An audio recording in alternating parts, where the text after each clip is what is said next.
Welcome to the 2016 Sidchrome project car. Each month, we are taking you behind the scenes of an innovative, handcrafted car build. And for your chance to win this beast, simply purchase any quality Sidchrome product and enter your details at winwithsidchrome.com.au. This is George, the boss man at Python Vehicles. He's been building Cobras for 30 years and he puts his products to the test on the racetrack, taking on some of the world's best sports cars. This is going to be one of a kind Cobra. The man responsible for hand building this Sidchrome project car is Joe. He's George's trusted mechanic and has a real passion for his craft. If you can't do it, get out of the way, because I'll do it. And I'm Telfo, editor of Street Machine magazine. I'm here to document the madness. Can you do me a favour? Let me do the work and you go make some phone calls up that end of the shop and leave me alone. Done. I'm out of here. Done, dude.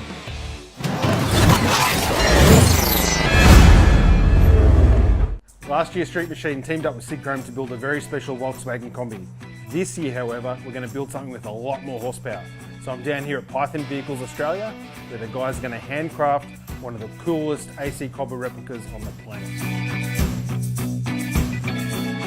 The AC Cobras came from Britain back in the 50s and it was autocraft that introduced the marque to the world. Then a legendary person by the name of Carroll Shelby got introduced into the mix and basically turned the AC Cobra into the iconic sports car that it is today.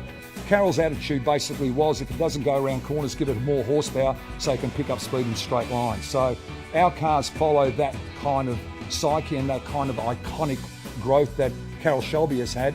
We've now designed a round tube chassis that brings not only an aesthetic pleasing of visual aestheticness to the vehicle, but also brings a uniqueness to the vehicle and takes it back to the old world style AC Cobras. It's going to have a unique V8 engine in it that'll make the car very exciting both visually and also give a certain amount of horsepower.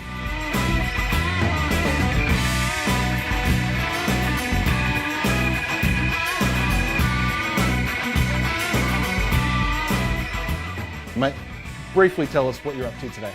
Okay, what's happened is the chassis come to me now.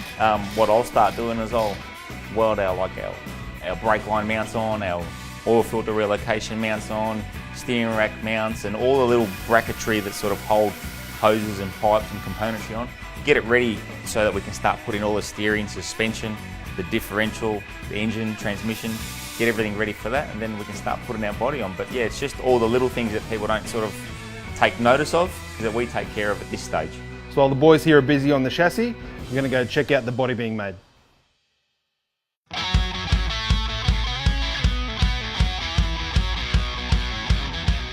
My name is Fran. I'm owner of Race Glass and our main business is car components. We produce moulds for old historic cars. We do funny car bodies, F100s, pretty much anything that you can possibly think of. We manufactured about 12 bodies for Python Vehicles over the last 5 years.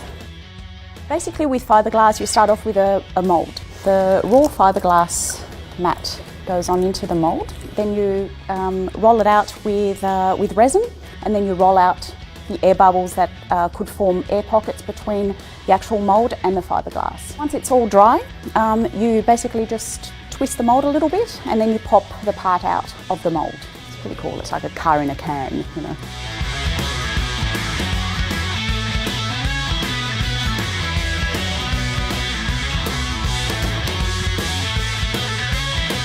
All right, the body has arrived from Fran. It's been 4 weeks. It's amazing you can build a whole body in such a short time. The whole thing's looking amazing. We even have the signature Sidchrome spanner sunk into the body for posterity. Now Joe, tell us what you're going to do now. Well, what we do at this stage, I mean, this is just the bare skin, and that's our body. There's 17 complete units or parts of the body. Once our chassis is completed, I start fitting everything to the chassis just as trial. Then I fit the body over that to make sure everything fits, everything's square, everything's nice, and then the body comes off again. It's not as mad as just gluing the body on and you're done. It's a huge process of getting the body to the point where it's got to be on the chassis and getting it onto the chassis. So that will come off at least 10 times before I'm happy to say yes, that's ready to go on. Mate, it's going to be a spectacular car. I think Carroll Shelby himself would be impressed and can't wait to see how you go with it.